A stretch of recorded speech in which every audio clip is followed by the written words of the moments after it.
본 방송에서 제공하는 투자 정보는 투자 판단에 대한 조언입니다. 방송에서 제공하는 주식의 가치, 가격 상승 및 하락에 대해서는 방송사에서 보장하지 않습니다. 실시간 정보 브리핑입니다. 첫 번째 소식입니다. 트럼프 대통령 당선인이 선거 운동 기간에 미국을 가상화폐 수도로 만들겠다고 선언한 영향으로 비트코인의 가격이 고공행진하고 있습니다. 그의 약속을 뒷받침할 만한 법안도 이미 발의된 상태인데요. 아울러 친가상자산 인사들이 새 정부와 미국 의회에 대거 포진하면서 가상자산 산업이 새로운 전기를 맞을 것이다라는 기대감도 커지고 있습니다. 두 번째 소식입니다. 코스피 대장주 삼성전자가 연이은 악재에 크게 흔들립니다. 기대에 미치지 못한 3분기 실적에 트럼프 전 미국 대통령 당선에 따른 정책 불확실성까지 불거지면서 외국인 이탈 규모가 커지고 있습니다. 증권가는 삼성전자 주가가 역사적인 저평가 국면이라고 하면서도 반등을 가져올 동력이 보이지 않는다고 분석하고 있습니다. 세 번째 소식입니다. 도널드 트럼프 전 대통령의 대선 승리로 강달러가 지속되면서 한국은행의 기준금리 인하 시점이 내년 1월 이후가 될 것이라는 전망이 나옵니다. 금리 인하 기대감이 높아지면서 한풀 꺾였던 가계부채 증가세가 반등할 수 있다는 점도 한은의 금리 인하를 지연하는 요소로 지적되고 있습니다. 마지막 소식입니다. 일론 머스크 테슬라 최고 경영자가 트럼프 미국 당선인인 킹메이커로 떠오르면서 서학개미들의 테슬라 보관액이 이틀 새 3조 5천억 원 이상 급증한 것으로 나타났습니다. 이뿐만 아니라 전기차뿐만 아니라 우주항공이나 인공지능 분야까지 운영 중인 사업 전반에 최대 수혜자가 될 수 있다는 기대감이 유일한 상장사인 테슬라에 반영된 것으로 풀이되고 있습니다.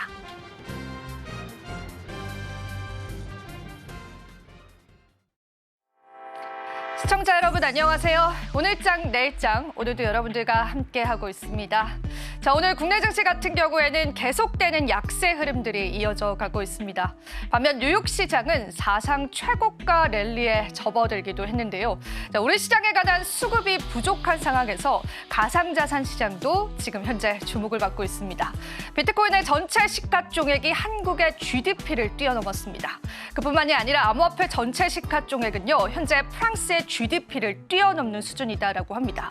이런 이야기를 드리는 이유는 그만큼 국내 증시의 소외 현상이 계속되고 있기 때문인데요.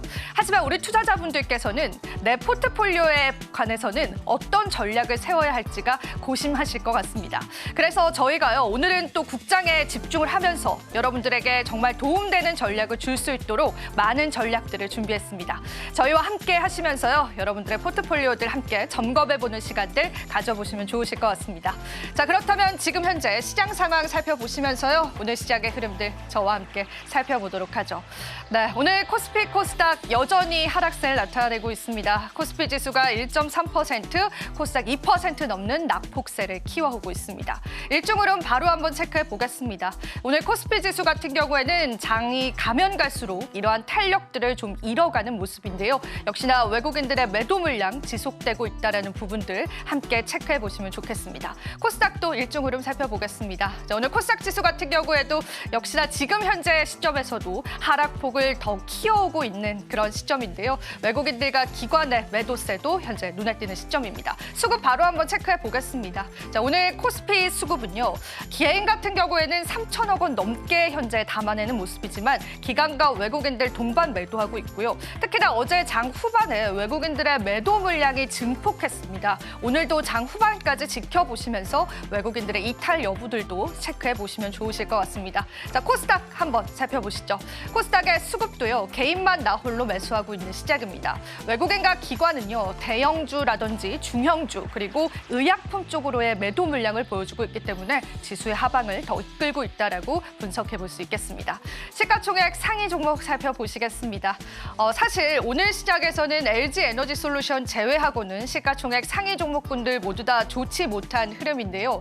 지금 현재 원달러 환율도 1,400원 선을 터치하면서 보면서 외국인들 자체가 국내 증시에 관한 매력도가 없지 않을까 싶습니다. 그래서 사실은 이러한 시가총액 상위 종목에 관한 브리핑들이 지금 현재 시점에서 의미가 있을까 싶긴 한데요. 삼성전자와 SK하이닉스 같은 경우에는 외국인 동반 매도 물량까지도 현재 출현되고 있습니다. 현대차도 어제의 호재들 그대로 시장에 내어주면서 현재 시장에서는 1% 넘는 낙폭세를 키워오고 있습니다. 6위부터 10위도 바로 한번 체크해 보시죠. 코스피 시가총액 6위부터 10위는 네이버를 제외하고는 모두 다 하락하고 있습니다. 네이버 같은 경우에는 얼마 전 컨퍼런스를 통해서 AI 기술 도입에 관한 가능성을 제기하기도 했었고 3분기 실적이 역대 최고치를 달성하면서 시가총액 10위로 등극하고 있습니다. 이런 시장에서 그나마 우리가 희망을 찾아볼 수 있는 게 이러한 실적 관련주일지에 관한 의문도 드는 것 같습니다. 하지만 기아차부터 KB금융까지 전 종목 오늘은 하락하고 있습니다. 코스닥 시장 넘어가 보겠습니다. 코스닥 1위부터 5위 종목은 혼조 양상 보여주고 있습니다. 다만 2차 전지 관련주들의 일부의 수급이 들어온다라는 부분에서 그래도 트럼프 트레이드를 조금 벗어나고 있지 않을까라는 희망론들이 시장에 나오고 있습니다. 오늘 에코프로 형제들은요. 약보합 상승이긴 하지만 그래도 의미 있는 반등 구간을 나타내주고 있고요. 알테오제는 오늘 하락합니다. 특히나 외국인과 기관 쪽에서 오늘 제약바이오주에 관한 매도 물량도 많이 출현되고 있습니다. 리가켄바이오도 얼마 전 개별적인 호재가 있었음에도 불구하고 오늘 시장에서는 하락하는 흐름 보여주고 있습니다. 6위부터 10위도 바로 한번 체크해 보시죠. 자, 오늘 코스닥 6위부터 10위 종목 같은 경우에는 HPSP 제외하고는 현재 모두 다 하락하고요. HPSP는 어제 낙폭이 컸기 때문에 약간의 반등 구간이다라는 분석들이 지배적입니다. 하지만 클래시스와 같은 미용기기 관련주들도 최근 들어서 그 흐름이 좀 좋지 않은 모습이고요. 삼천당제약과 같은 제약바이오 종목군들도 오늘 시장에서는 약세를 나타내주고 있습니다. 자, 우리 시장에 관한 전략보다 중요하실 것 같습니다. 여러분들과 오늘도 함께 하도록 하겠습니다. 또한 저희 방송에서 제공해드리는 정보는요. 투자 판단에 대한 조언일 뿐입니다. 가치 판단과 상승 하락 보장하고 있진 않다는 점 다시 한번 유의 부탁드립니다. 서울경제TV와 서울경제신문은요. 당사 브랜드입니다. 당사 사치간 피해 사례 늘고 있기 때문에 그 부분도 유의해 주시면 감사하겠습니다. 또한 저희 방송 유튜브 통해서도 여러분들 시청하실 수가 있습니다. 많은 참여 부탁드리도록 하겠습니다. 자, 마감 시장까지 저희와 함께 새로운 전략들 찾아보시면 될 것 같습니다. 자, 그럼 본격적으로 달려볼까요? 오늘장 내일장 1부 출발합니다.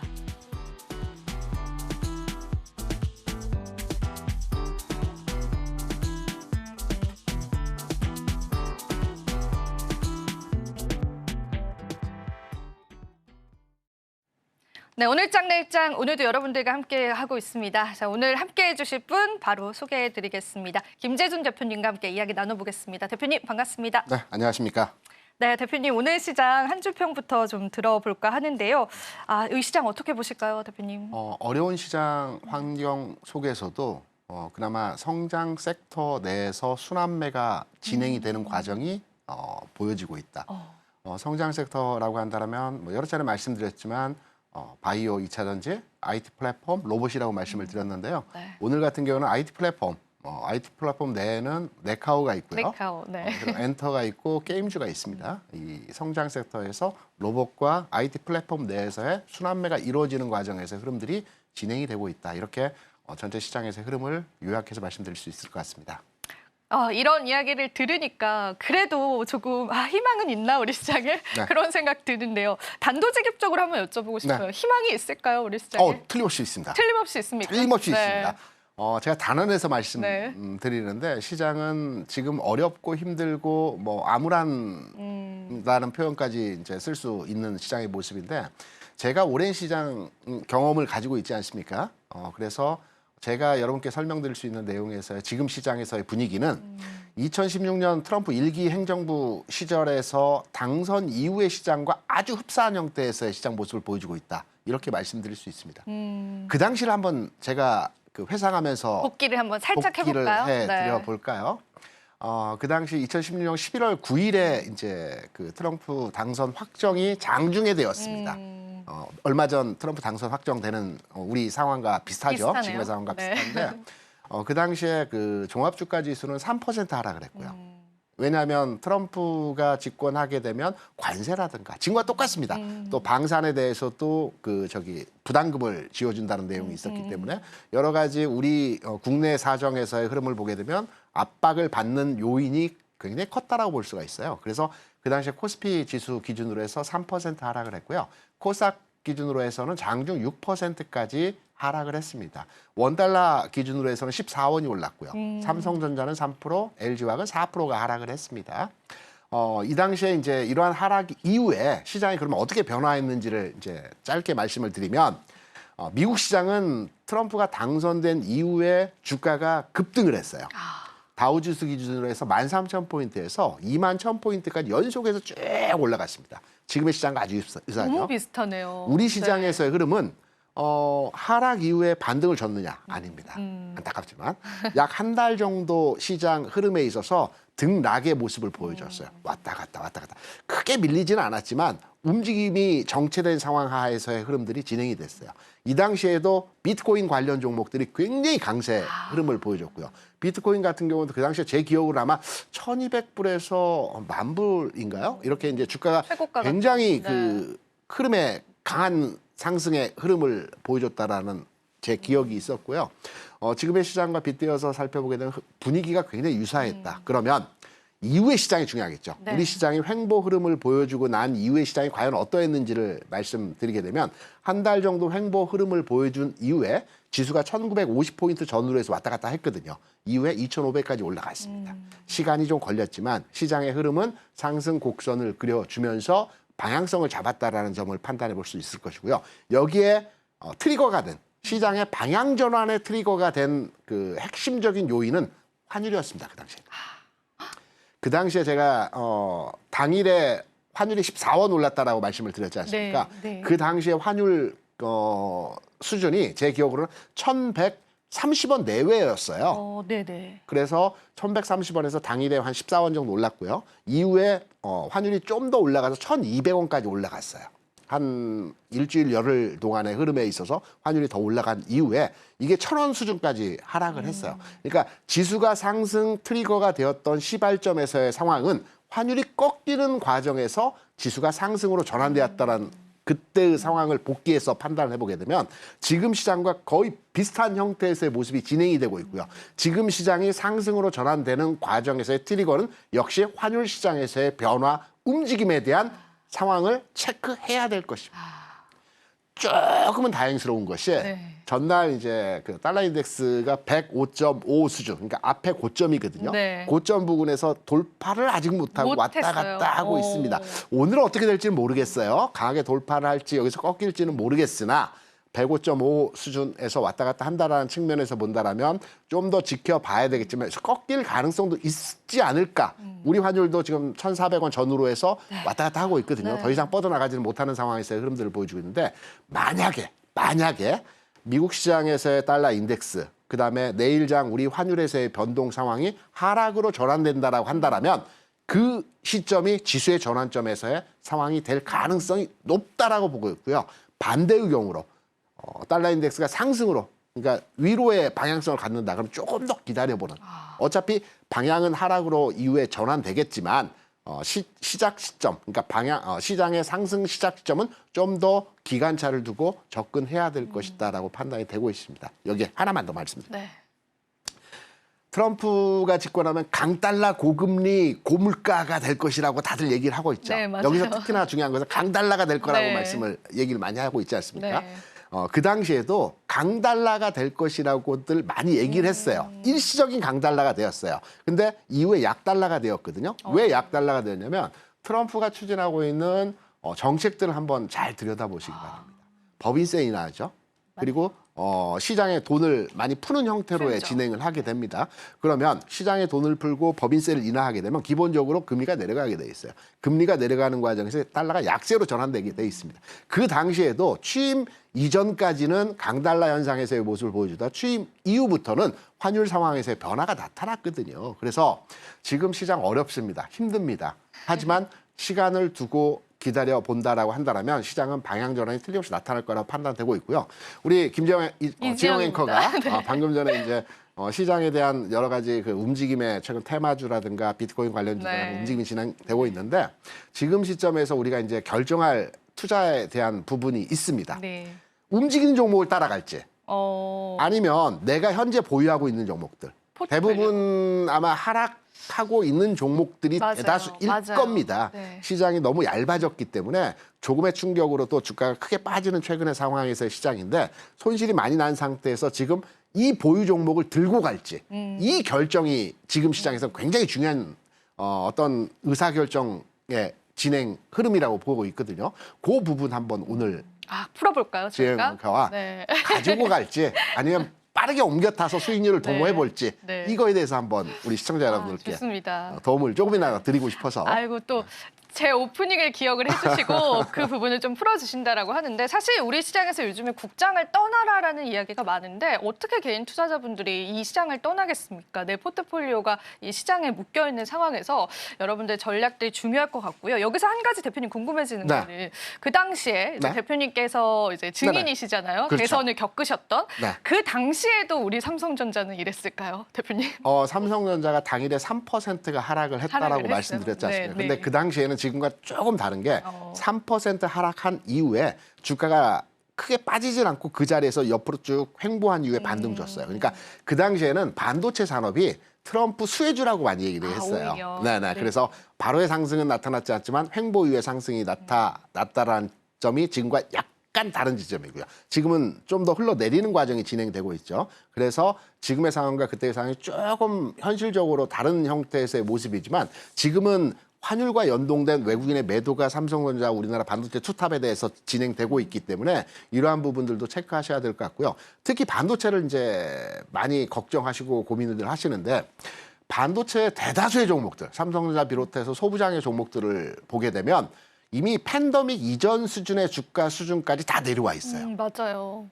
주식시장에서 반등 또는 모멘텀을 만들어 가는 데 있어서 가장 중요한 트리거가 되는 게 어떤 내용에서의 진행이 될 때 시장이 반등을 주거나 상승으로 전환할 수 있을까요? 재료? 실적? 아닌가요? 이것도 실적도 재료의 네, 한 네, 재료? 일부분이라고 네. 볼 수가 있겠고요. 재료보다도 항상 수급이 먼저 합니다. 수급. 수급이 네. 먼저 하는데 지금 시장의 유동성을 판단해 보게 되면 수급이 그렇게 좋은 상태는 아니에요. 두 번째로의 낙폭 과대입니다. 주식시장에서 가장 큰 재료는 무엇보다도 낙폭 과대이거든요. 그렇다 본다면 시장은 이제 계속해서 투자처를 찾아서 비트코인이든 트럼프 트레이드 관련주이든 머스크 트레이드 관련주이든 계속해서 왔다 갔다 합니다. 그런데 어느 순간에 반도체 관련주, 2차 전지 관련주, 최근에 뭐 화장품 관련주도 급락하는 형태에서의 모습이 나타나고 있죠. 이들 종목의 주가 수준에서의 상황이 굉장히 많이 빠져서 내가 그 팬데믹 이전에 주가 수준에서의 상황을 판단해 봤을 때 지금의 수준과 크게 다를 게 없는데 싸게 보이는 거죠, 주가가. 이런 싸게 보이는 심리 현상이 나타날 때 시장 반등을 줄 수 있는 형태의 모습이 나타날 수가 있습니다. 그래서 지금은 시장의 모멘텀을 만들 수 있는 거 재료나 뉴스나 어떤 이벤트적 개념에서의 흐름이 진행되는 가운데에서 시장이 변화하기보다는 환율의 개선 상황과 그리고 낙폭 과대에 대한 흐름에 의한 주가 상승을 기대해 볼 수 있는 시장 상황에서의 분위기다. 이렇게 정리해 볼 수가 있겠죠. 네, 좋습니다. 우리가 또 지금의 시장을 어떻게 대응을 해봐야 할지에 관한 해답이 되셨기를 바라고 한 가지 더 여쭤보고 싶은 거 있어요. 네. 삼성전자 계속 신저가에 관해서 위기론이 조금 나오고 있습니다. 이게 언제쯤 좀 괜찮아질까요? 좀 안타까운 마음도 들거든요, 대표님. 삼성전자의 위기로는 세 가지죠. 첫 번째 퀄테스트는 퀄테스트. 이미 조건부이지만 승인을 네, 받았고요. 조건부 승인. 그리고 반도체 산업 위기설에 대해서는 지난 세부 실적을 통해서 우리 확인했습니다. 맞아요. 메모리 반도체 분야에 있어서 크게 위축된 상황이 아니라는 점 네. 통과했고요. 세 번째, 이번에 이제 트럼프 대통령이 되면서 반도체 관련 법에 대한 부분들, 맞아요. 이 부분이 맞아요. 이제 시장의 그 악재 요소로 작용을 하거든요. 근데 저는 이렇게 생각을 해요. 미국에서 이제 반도체 그 기업을 미국에 짓게 되면 미국으로부터 보조금을 받지 않습니까? 네. 그런데 우리가 이제 내용을 정확하게 따져보고 이 보조금이 네. 결국 좋은 건 아닙니다. 왜냐하면 기준점이 되었던 해당 연도의 실적 대비해서 실적이 늘어나게 되면 이 보조금을 받은 부분을 공유하게 돼 있어요. 그러니까 실질적으로 그 보조금이 공짜가 아니에요. 뭔가 다 대가가 있는 거죠? 단서 조항이 네. 있습니다. 이 네. 다음 연도의 수익이 지난 연도 났을 때. 대비해서 기준 연도 대비해서 수익이 늘어나잖아요. 그럼 늘어난 만큼에 대해서는 미국 정부가 공유하게 돼 있어요. 그러니까 토해내는 거죠. 그러니까 이 반도체 보조금을 받는 게 결코 결코 아주 혜택이 크다라고 볼 수는 없고요. 이런 부분들이 주가가 반등을 줄 때는 아마 부각이 되면서 세 번째로의 우리가 악재라고 볼 수 있는 네, 맞아요. 반도체 관련법에 대한 부정적인 시각에서의 최근 분위기, 이 분위기도 이후에는 악재가 아니고요. 그냥 노멀한 상태에서의 그냥 재료이다. 흐름이다, 뉴스이다. 이렇게 해석될 여지가 굉장히 크다라고 볼 수가 있어요. 그러니까 현재 삼성전자에 대한 악재는 제가 판단할 때는 실제적으로 악재라고 볼 수 있는 내용에서의 내용은 없다. 다만 시장 분위기, 흐름적 측면에서의 하락 요인이 강하게 작동되고 있기 때문에 반등을 주지 못하고 주가가 계속해서 흘러내리는 과정에서의 상황이 만들어지고 있다. 이렇게 말씀드릴 수 있겠고요. 주가는 뭐 저는 개인적으로 삼성전자가 6만 원 깨질 때도 저점이라고 생각했고요. 저도요, 대표님. 네. 솔직히 말씀드려서 네, 솔직히 저도. 지금도 네. 저점이라고 생각하는 네, 데는 저도요. 동의합니다. 하지만 결론은 그렇습니다. 이게 이제 5만 4천 원이든 5만 5천 원이든 5만 3천 원에서 어느 정도 바닥을 찍고 반등을 주면 틀림없이 제가 첫 번째로 생각했던 6만 원이 깨질 때의 가격 이상의 가격은 만들어줄 것이다라는 게 저 개인적인 판단에서의 삼성전자를 들여다보는 내용이거든요. 시간도 그렇게 오래 걸리진 않을 것이다. 그래서 저는 저점을 6만 원 깨질 때부터라고 생각을 했는데 여전히 그 내용은 유효하다라고 말씀을 드릴 수 있습니다. 네, 좋습니다. 삼성전자의 저점은 과연 언제까지일까? 우리가 또 다양한 분석들이 난무하는 시장입니다. 하지만 우리가 생각했던 악재들이 하나둘 해소가 된다면 삼성전자도 바닥을 굳건하게 다지고 다시금 올라오지 않을까 희망을 한번 좀 걸어보도록 하겠습니다. 자, 그리고 앞서서 대표님께서 이제 그래도 우리 시장의 희망이다라고 한다면 성장주 쪽에 관한 섹터군들을 말씀을 드렸어요. 네네. 오늘 그 이야기를 하나하나 풀어가 보면서 네네. 앞서서 저희가 그런 이야기 했잖아요. 그러면 우리가 이제 지금 소외받는 종목을 매수할 기회인지 아니면 튀어오르는 자산에 조금 집중을 할 기회인지 네. 그 해답들도 같이 들어보면 좋을 것 같은데 일단은 성장주 어떤 섹터군들에 조금 주목을 해볼까요? 성장 섹터 내에서 최근에 여러 그 섹터가 왔다 갔다 했어요. 특히나 2차 전지와 바이오 섹터가 핑퐁 게임으로서의 진행되는 맞아요. 과정에서 흐름이 보여지다가 전체적으로 흐름을 보게 되면 2차 전지와 바이오 섹터가 지금 현재 쉬고 있는 패턴입니다. 물론 바이오 섹터 내에서 비만 치료제라든가 일부 재료 가치를 보유한 종목들의 흐름들은 좀 탄성이 강하게 움직이고 있어요. 그런데 대표 뭐 알테오젠 흐름을 비롯해서 삼바라든가 오늘 흐름에서의 모습을 보면 좀 쉬어가는 모습들을 보여주고 있고요. 2차 전지 같은 경우는 LG 솔루션을 제외하고 나머지 종목들은 마찬가지로 쉬어가는 흐름에서의 모습이 만들어지고 있어요. 이 두 거대 그 성장 섹터의 흐름이 쉬어가는 국면에서 이제 IT 플랫폼과 로봇으로 좀 이전이 되고 있죠. 물론 로봇은 그 성장 섹터의 순환매의 흐름도 있겠지만 이 테슬라, 그쵸. 그러니까 앨런 머스크 트레이드 관련과 내용과 관련된 맞아요. 내용 흐름으로 진행되는 부분도 있고요. 여기에 이제 주목할 부분은 네이버입니다. 오늘 좀 네. 물론 좋았어요. 재료가 있긴 했지만 네. 제가 앞서 말씀드렸죠. 시장에서는 항상 재료보다도 수급이 먼저 한다고요. 그러니까 재료는 주가가 움직였기 때문에 거기에 재료 가치를 더해지는 내용입니다.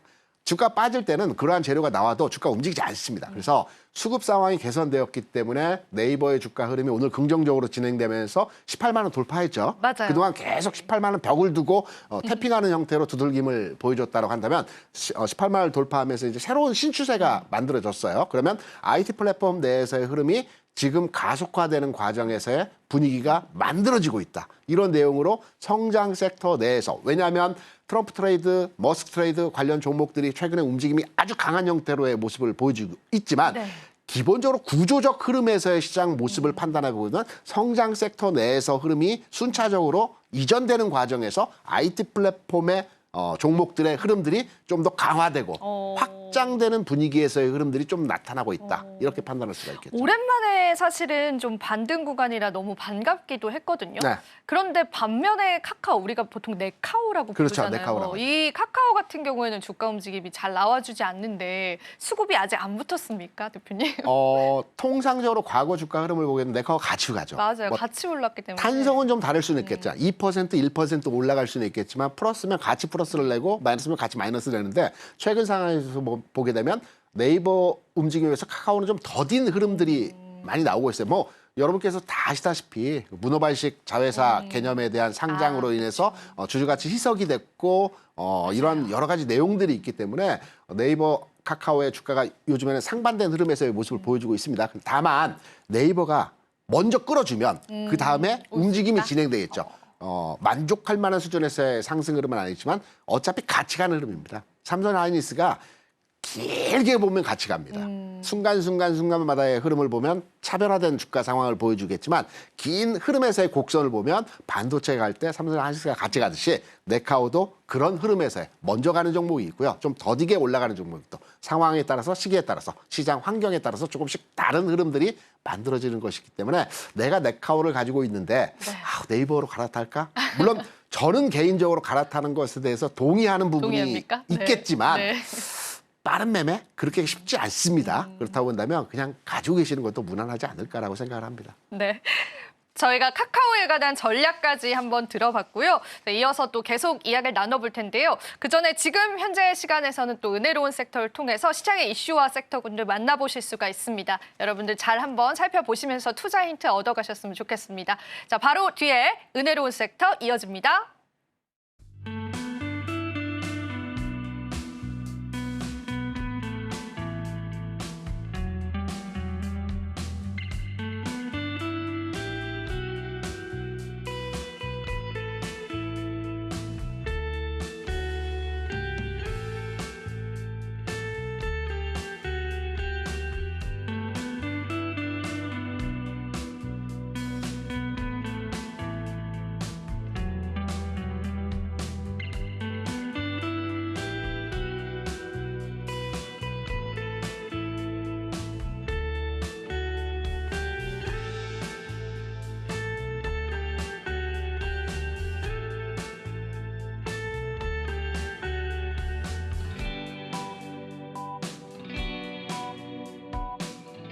네, 은혜로운 섹터 장은혜입니다. 자고 일어나면 매일이 최고가 비트코인 이야기 해볼까 하는데요.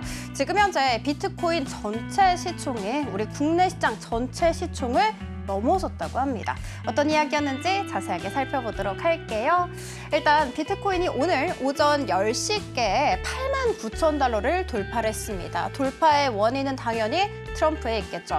트럼프가 미국을 가상자산 최대 중심지로 만들겠다. 플러스 알파로 규제를 완화하겠다. 뭐 이런 이야기들로 인해서 가상자산 쪽에 르네상스가 펼쳐지는 게 아니냐 이런 기대감이 한껏 부풀고 있는 상황입니다. 트럼프 당선 전에는요. 비트코인이 한 7만 달러 부근에서 거래가 됐었거든요.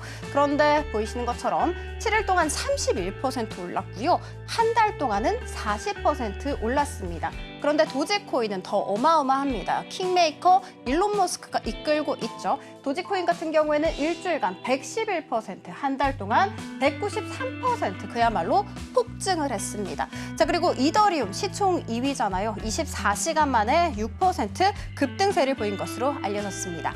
자, 그리고 비트코인 현물 ETF도 살펴보도록 할게요. 파사이드 인베스터스에 따르면 비트코인 현물 ETF, 그러니까 미국 시장에 상장이 되어 있는 총 11개 ETF 쪽에서 지난 6일부터 8일 동안 딱 3거래일 동안 3조 2천억 원의 자금이 유입됐다라는 이야기 펼쳐지게 됐습니다. 간반 미국 시장에서도 코인베이스가 19% 급등세를 보여줬고요. 마이크로 스트래티지 역시도 25% 폭증을 했죠. 자, 그렇다면 앞으로도 상승세 계속해서 그려낼 수 있을까?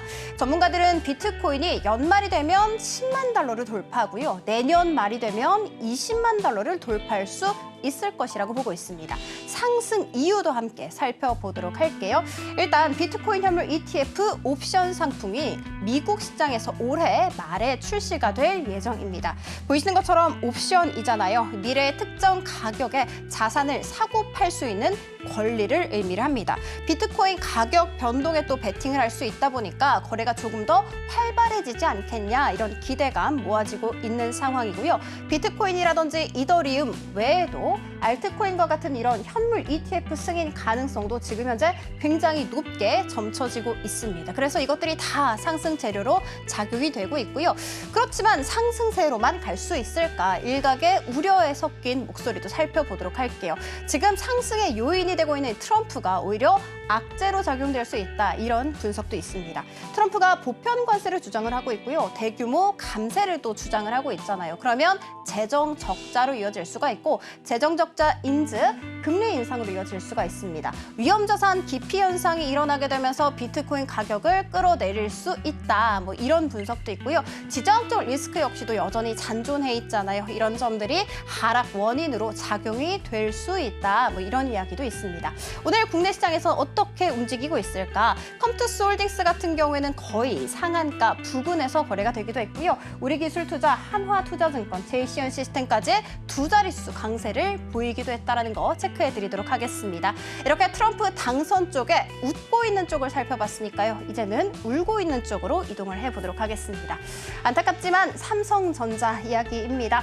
삼성전자가 외국인의 팔자세로 인해서 올해 하반기에 무려 32% 급락했습니다. 이게 어제 종가 기준이거든요. 그런데 오늘 또 떨어지고 있으니까 여기에서 조금 더 낙폭이 크다 이렇게 생각을 해주시면 됩니다. 아니 그러면 외국인이 얼마나 팔고 있는지 궁금하시죠? 일단 살펴봤더니 9월 3일부터 10월 25일까지 숨도 쉬지 않고 삼성전자를 연속 순매도를 합니다. 그리고 딱 이틀 샀더라고요. 그리고 바로 다음부터 다시 매도 전환을 해서 지금 현재까지 10거래를 연속해서 순매도를 이어가고 있습니다. 그 규모만 벌써 13조 원이 넘어가고 있는 상황. 왜 이렇게 지지부진할까요? 트럼프 당선 뽑을 수가 있겠죠. 일단 삼성전자와 SK하이닉스는 미국에 공장을 짓기 위해서 투자를 집행했거든요. 삼성전자 그 규모가 23조 원이고요. SK하이닉스 역시도 5조 4천억 원입니다. 우리가 공장을 짓기로 했으니까 좀 대가를 받아야 되잖아요. 보조금이라든지 세제 혜택을 받기로 현 정부에서 약속을 한 바가 있습니다. 삼성전자는 9조 원 정도를 받기로 했고요. SK하이닉스는 6,200억 원가량을 받기로 했는데 여기에서 문제는 구속력이 없는 계약이었다. 뭐 이런 거죠. 그리고 최근에 또 악재가 하나 들려옵니다. 미국 정부가 대만 TSMC에게 너네 좀 고성능 반도체 이런 거 중국한테 공급하는 거 중단하라 이런 명령을 했는데 우리 국내 기업도 좀 피해갈 수는 없을 것 같습니다. 자, 이렇게 울고 있는 쪽까지 한번 살펴봤으니까요. 국내 테마 탑3 들어가 보도록 할게요. 일단 최상단에 이름을 올리고 있는 쪽은 또 트럼프 트레이드가 눈에 띄네요. 건설 중소형입니다. 트럼프와 푸틴이 전화 통화를 했다고 어제 이야기가 들려왔었죠. 러우 전쟁이 좀 종식되는 게 아니냐 혹은 플러스 알파로 종전이 되고 나면 또 재건으로 이뤄질 수가 있잖아요. 비교적 시가총액이 좀 가벼운 종목들이 급등세 보이고 있습니다. 범안건영과 남광토건 그리고 이화공영까지 모두 다 상한가 터치하는 움직임 보이기도 했습니다. 반면에는 연이틀 쪽 하락하고 있는 쪽도 살펴볼게요. 화장품입니다. 국내에서 미국으로 수출을 할 때 제품에 보통 통상적으로 관세가 들어가는데 우리가 한미 FTA로 인해서 무관세입니다. 그런데 트럼프가 보편 관세 10% 정도를 부과하겠다고 했잖아요. 그러면 우리 화장품 입장에서는 좀 가격 경쟁력이 떨어질 우려 있습니다. 이 같은 소식 속에 잉그로드랩 같은 경우에는 26% 넘게 어제 약세를 보였거든요. 그런데 오늘 또 두 자릿수 크게 떨어지고 있습니다. 자, 그리고 CNC 인터내셔널 같은 경우에는 오늘 증권가에서 목표 주가를 무려 41%나 하향 조정을 했더라고요. 최근에 어닝 쇼크를 낸 것을 그 이유로 꼽고 있었습니다. 자, 그리고 상승하는 쪽 살펴보도록 할게요. 로봇입니다. 이건 역시도 오늘은 트럼프 트레이드로 들어간 상황. 현대차의 자회사인 보스턴 다이내믹스의 로봇계가 있는데 이게 또 이 트럼프 자택 주변에서 경호에도 투입이 됐다 이런 이야기가 어제 오후장 들어서 들려왔었거든요. 그래서 어제 클로봇이 두 자릿수 강한 상승세를 보이면서 장을 마감할 수 있었는데 오늘도 추가 강세 나오고 있습니다. 은혜로운 섹터 장은이었습니다.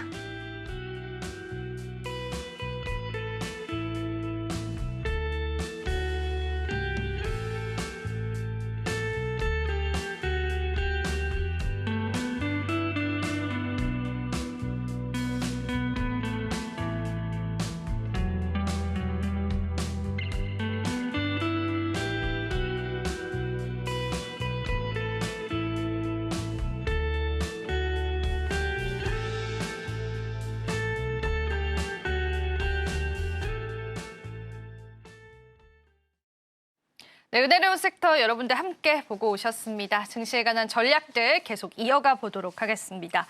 대표님, 오늘 또 국내 테마 탑3라든지 또 시장의 이슈들 보시면서 혹시 네. 좀 코멘트 해보고 싶으셨던 점 있으셨을까요? 먼저 그 전에 우리 은혜로운 섹터에서 몇 가지 시장 포인트들을 짚어주셨는데요. 맞아요. 가상화폐는 좀 더 움직일 것 같아요. 아, 왜냐하면 왜요? 제가 가상화폐를 자세히 알지는 못합니다. 네. 그런데 은혜로운 섹터에서 이제 그 코멘트들을 줬던 게 뭐냐면 ETF 시장에서 옵션 시장이 생기면서 가상화폐 상승 요인을 얘기해 줬어요. 맞아요, 내년도 맞아요. 뭐 20만 불까지 네. 올라간다는 네. 얘기가 있었고 또 반대의 부분에서 지금 트럼프가 관세 또 맞아요. 법인세 인하 등을 통해서 위험 자산에 대한 회피 현상이 나올 나타나면서 수 가상화폐에 있다. 대한 하락 요인도 얘기해 줬어요. 우리가 통상적으로 주식을 이제 접근하면서 상승 요인과 하락 요인이 충돌할 때는 네. 지금 가고 있는 방향으로 추가적으로 움직임이 더 진행된다라고 그런가요? 볼 수가 있거든요. 그런가요? 네. 한쪽 방향의 얘기만 나올 때는 반대의 방향으로 가는 오히려. 경우가 많습니다. 그러니까 긍정 요인만 오늘 있을 때는. 쫙 나열해졌다라면 빠지겠구나 하는데. 라고 하는데 긍정 요인과 부정 요인이 충돌하는 지점에서 흐름이거든요. 좀 더 야. 상승할 수 있다라는 지점에서 흐름으로 읽었고요. 그다음에 화장품 관련주들 오늘 뭐 어제 오늘 낙폭이 크지 않습니까? 네. 화장품 관련주들이 관세 한 10% 정도 부과를 하면 좀 타격이 있습니다. 왜냐하면 그러니까요. 영업이익률이 15% 많게는 20%고 10% 중반이거든요. 화장품이 대부분 아주 고마진율 남기는 것이 아니고 한 10%에서 15% 정도 마진율을 남깁니다. 그런데 관세를 한 10% 부과하면 조금 타격이 있는데 이건 뭐 부과할지 안 할지 지켜봐야 되는 부분이라고 볼 수가 있을 것 같고요. 이 두 가지 은혜로운 섹터에서 이 두 가지 부분이 제가 옆에서 방송을 들으시면서, 청취하면서 이게 쏙쏙 들어오던 내용이었고요. 네. 이제 다시 우리 네. 얘기로 우리 돌아와서 이야기 한번 해볼까요? 네. 지금 좋습니다. 시장에서 앞서 제가 이제 여러분께 두 가지 시장에 대한 대응, 시장에서 움직이고 있는 테마주나 이슈가 있는 종목들로 갈아타 볼까? 아니면 가지고 가볼까라는 지점에서 말씀을 드렸는데 지금 시장에서 가장 핫한 그 이슈라고 한다면 트럼프 트레이드와 관련된 방산이 있고요. 맞아요. 또 뭐 코인은 뭐 일단 뭐 앞서서 말씀드렸기 네. 때문에 제외하고요. 그다음에 인프라 투자가 있습니다. 뭐 재건주도 네. 있고요. 그다음에 전력기기도 전력기기. 추가로 설비를 진행한다라고 해서 인프라 투자 관련주가 있고요. 조선주들 의외로 강하죠. 네. 그리고 그 테슬라 트레이드 관련해서 자율주행 로봇 그다음에 우주항공이 있습니다. 저는 여기에서 저한테 네. 트럼프 트레이드에서 하나만 뽑아보고 앨런 머스크 트레이드에서 하나만 뽑아보라고 한다면 트럼프 트레이드 관련해서는 조선을 하나 꼽을 거고요. 그리고 머스크 트레이드 관련해서는 우주항공을 꼽을 것입니다. 네. 이유를 잠깐 설명을 네, 드리면 이유 얘기해 주세요. 네. 이제 뭐 가능성을 두고 최근에 무슨 트레이드다 해서 주가 올라가는 현상들이 있어요. 근데 주식시장에서는 가능성만으로 주가가 올라가긴 하지만 연속성을 보이기 위해서는 실체가 있어야 되거든요. 조선업종 같은 경우는 뭐 실적 좋은 거 여러분 다 알고 계시기 때문에 실적을 얘기하려고 하는 것이 아니고 미국의 현재의 현상을 한번 말씀을 드려보려고 합니다. 미국 같은 경우는 존스법이라고 있습니다. 이 존스법이 뭐냐면 미국 내 운행되는 그 배, 선박 같은 경우는 그 미국에서 건조된 조선소를 통해서 건조된 배만이 미국 내에서 운행할 수 있어요. 큰 배들도 미국에서 많이 5대5나 연근해를 통해서 운행이 되거든요. 그래서 미국 내에서 건조된 선박만 이용이 가능하기 때문에 지금 미국 내 조선업 현황을 보게 되면 완전히 사양 산업이거든요. 미국 내에 있는 조선사에서 1년에 생산되는 그 배가 10척 미만입니다. 그러니까 작은 배 말고요. 상선 정도 되는 규모의 배를 미국 조선소에서 한 10척도 안 돼요. 그렇기 때문에 큰 배를 운용하기 위해서는 해외에 있는 조선소를 이용을 해야 되거든요. 그렇다고 본다면 해외에 있는 조선소 중에서 이 존스법의 그 영향을 받지 않는 기업이 최근 하나오션이 미국 내의 조선사를 하나 인수했고요. 또 트럼프가 이 존스법을 좀 개정을 하려고 하는 그 움직임이 있어요. 그렇다고 본다면 국내 조선사들이 아무래도 세계 탑티어이지 않습니까? 네네. 조선사들이 미국의 어떤 수주 물량도 추가로 받을 수 있는 기회도 있을 수 있기 때문에 이 관련해서는 실체가 있는 내용으로서의 조선사의 흐름이 긍정적으로 진행될 수 있을 것이다 라고 판단되는 내용으로 조선업종을 저는 꼽아봤고요. 네.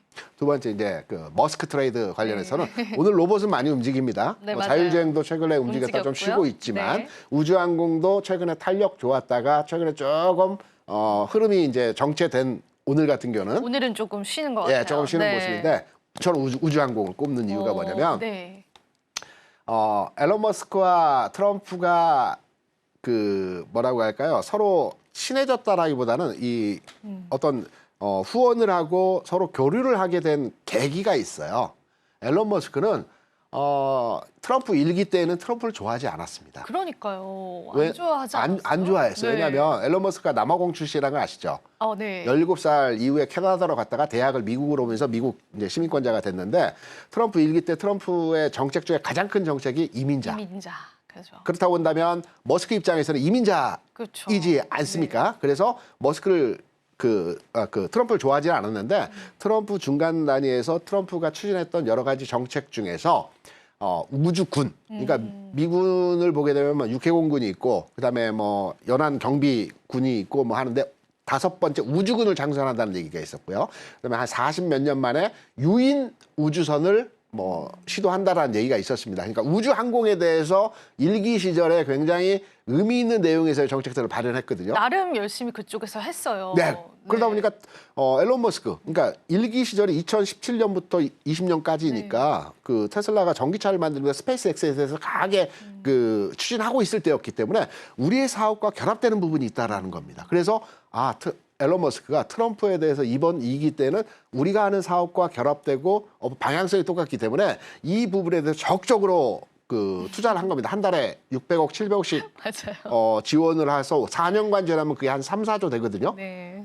테슬라 시총이 최근에 600조가 늘어났습니다. 맞아요. 한 4조를 투자해서 100배가 넘는 수익률을 냈기 때문에 그렇네요. 뭐 어마어마한 투자 수익률이라고 볼 수가 있겠죠. 그래서 앨런 머스크와 트럼프가 합의된 정책 방향에서의 내용은 우주항공입니다. 국내 같은 경우는 우주청이 만들어졌고 뭐 32년도에 달 참육선을 보낸다라고 하고 누리호도 계속 그 연차를 두고 이제 발사한다라고 하지 않습니까? 그래서 저는 개인적으로 판단할 때 머스크 트레이드 관련한 종목 내에서는 우주항공 관련 종목들이 시세의 연속성, 물론 연속적으로 주가가 계속해서 상승하기 쉽지 않아요. 그런데 시간을 두고 그게 3개월이든 6개월이든 흐름을 가지고 계속해서 주가가 상승 곡선을 만들어내는 테마는 무엇일까라고 해석을 해보게 되면 뭐 로봇도 괜찮고 자율주행도 나쁘진 않지만 우주 항공 쪽의 분야가 새로운 흐름에서의 테마가 만들어질 가능성이 굉장히 높다라고 판단하기 때문에 우주항공에 별점을 줍니다. 몇 점 주시나요? 별점. 네, 별점을 주십니까? 그러면 이제 트럼프와 머스크가 이제 산업적으로 암묵적인 동의를 했던 또 산업이기도 하기 때문에 그렇죠. 우리가 어찌 보면 약간 교집합식으로도 좀 볼 수 있는 맞습니다. 섹터이기도 하네요. 하나 더 제가 네. 우주항공을 너무 좋아해서가 아니라 네. 하나 더 가능성을 두고 이제 말씀드릴 수 있는 내용은 뭐냐면 각 행정부마다 집권했을 때 물론 정책적으로 추진하는 내용들이 있는데 주식시장 면에서 보면 성장 sek터가 움직이는 하나의 그 흐름이 있어요. 그러니까 각 집권하는 대통령마다 성장 섹터의 흐름을 강하게 밀어붙이는 그 섹터가 있거든요. 오바마 행정부 시절에 헬스케어가 맞아요. 오바마 케어 너무 오바마케어 유명했죠. 있고 뭐 종목들도 많이 움직였습니다. 네, 많이 움직였죠. 그 다음 트럼프 1기 때는 IT. IT. 우리가 이제 뭐 구글이나 메타나 M7 종목들이 최근에 많이 올랐다라고 생각을 하지만 실제적으로 주가가 많이 올랐던 것은 트럼프 1기 때 17, 18, 19, 20 이때 많이 올랐어요. 구글 같은 경우는 이때 한 주가 한 3-4배 올랐고요. 이후에는 뭐 한 2-3배 정도 올랐지만 그리고 바이든 행정부 친환경 쪽 괜히 밀어붙였죠. 이게 이제 성장 섹터들인데 이번 트럼프 2기 때는 개인적으로 봐는 우주항공 쪽을 밀어붙이지 않을까라고 생각을 하는 부분이 있기 때문에 관련해서 교집합 말씀하셨는데 그쵸. 교집합에 부분이 집합되는 게 네. 우주항공이 아닐까라고 생각을 합니다. 네, 사실 트럼프 트레이드 여전히 시장에 조금 탄력을 주고 있잖아요. 네. 이런 또 트럼프 트레이드 영향력이 시장에 좀 당분간은 지속이 될 건데 우리가 그 섹터 안에서 옥석 가리기가 중요한데 네. 대표님의 시선에서는 우리 우주항공 쪽을 조금 더 긍정적으로 보신다라고 볼 수가 있겠습니다.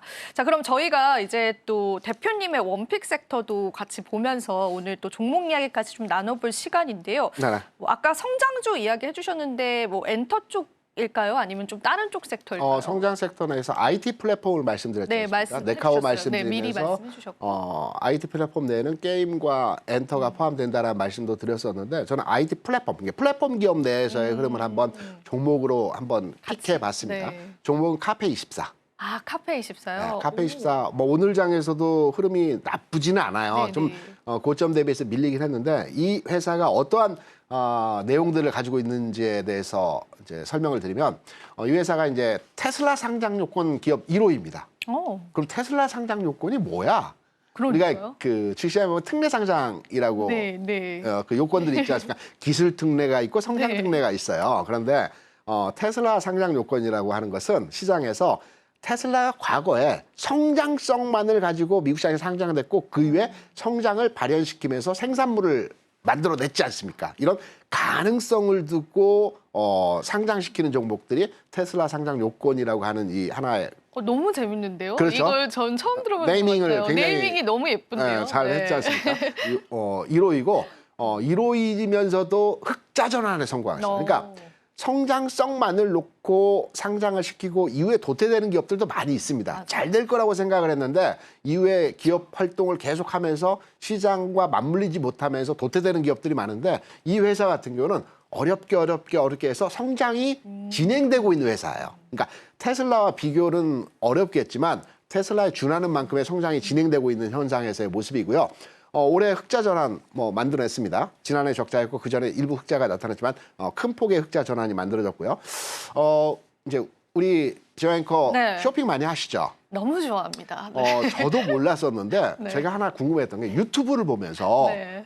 유튜브 저기 어떤 그 나오는 그 저기 주인공이 입었던 옷, 네. 모자, 넥타이. 전 넥타이에 관심이 많으니까 네. 넥타이를 사고 싶은데 그 넥타이가 어디서 파는지 어떤 제품인지를 모를 때 있지 않습니까? 있죠. 근데 네. 유튜브를 통한 그 AI 쇼핑이 얼마까지 진행됐냐면 그 나오는 객체에 대한 그 옷이나 넥타이를 클릭하면 제품과 가격과 판매되는 곳이 나온다라고 해요. 요즘 유튜브 쇼핑이 그렇게 발전됐다고 맞아요, 해요. 맞아요.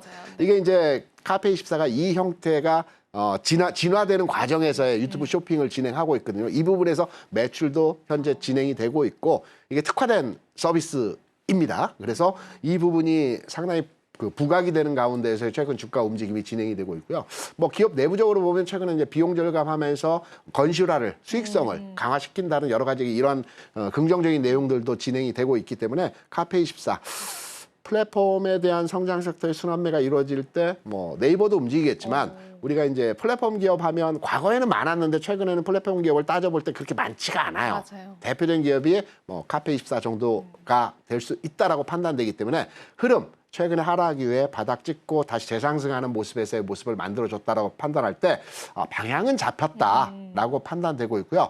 뭐 지금 29,000원 전후 가격에서 왔다 갔다 합니다. 네, 맞아요. 저는 한번 이 정도 수준, 그러니까 낮게 잡아야지라고 판단해서 진입하는 종목이 아니고요. 방향을 일부 잡았기 때문에 지금 수준 가격에서 진입을 한번 노려보시기 바라고요. 목표 가격은 일단 고점 라인을 최근 상황에서 고점 라인 돌파하고 앞에 고점까지는 노려볼 수 있을 것 같습니다.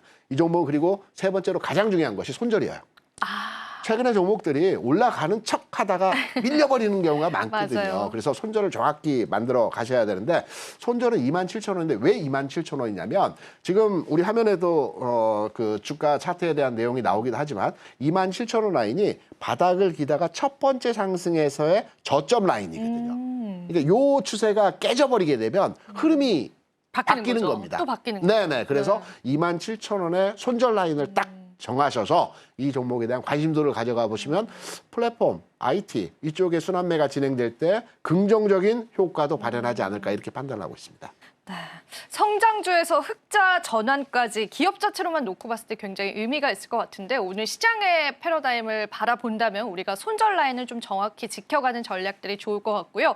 자, 마지막으로 또 대표님께서 좋은 또 종목 픽해 주셨는데 오늘 또 저희 오후장 전략 한 말씀 들어보고 좀 보내드리도록 하겠습니다. 제가 방송 시작하고 나서 지수는 좀 더 밀렸네요. 네, 그래서요. 네. 시작할 때 한 32포인트였는데 코스피 기준으로 지금 39포인트인데요. 9포인트까지 밀렸습니다. 제가 앞서 모두의 시장 상황에 대한 흐름을 뭐 지난 2016년 11월, 17년 이때의 상황과 빗대어서 설명을 드렸습니다. 저는 시장에서 뭐 주식 투자를 잘하거나 뭐 훌륭하게 제가 픽한 것마다 주가 상승한다라고 볼 수는 없지만 많은 경험을 통해서 시장이 어떻게 흘러간다라는 것. 특히 지금 같은 시장은 우리가 공포감과 두려움이 큰 시장이에요. 불안해서 내 주식을 그대로 온전히 가져갈 수 없는 시장이라고 볼 수 있거든요. 저는 시장 상황에 대해서 흐름을 경험치를 통해서 지금 시장을 등치시켜서 판단해 보게 될 때 지금 시장은 어렵지만 오늘 장은 힘들지만 틀림없이 시간차를 두고 방향의 전환이 나타날 것이다라고 판단하고 있기 때문에 힘드시더라도 지금 같은 장은 조금 기다려보시는 여유 있는 마음으로의 대응이 어떠할까. 지금 현재 특별하게 시장에서의 답이 없기 때문에 네. 여유로운 마음, 안정적인 심리 상태를 가지고 시장에 대응하시는 것도 하나의 투자 방법이다. 이렇게 말씀을 드립니다. 네, 좋습니다. 또 도움되는 많은 전략들 오늘 잡아주셨습니다. 대표님께 감사 인사 드려보도록 할게요. 대표님 고맙습니다.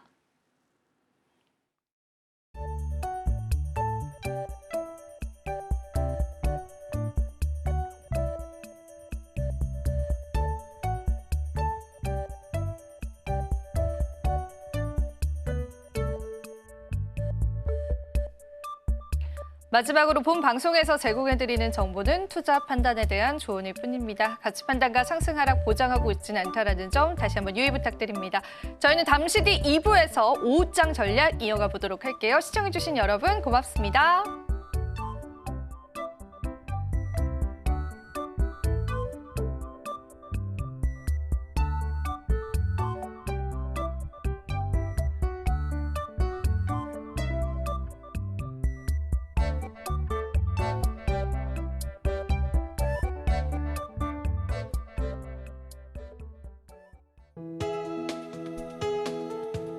본 방송에서 제공하는 투자 정보는 투자 판단에 대한 조언입니다.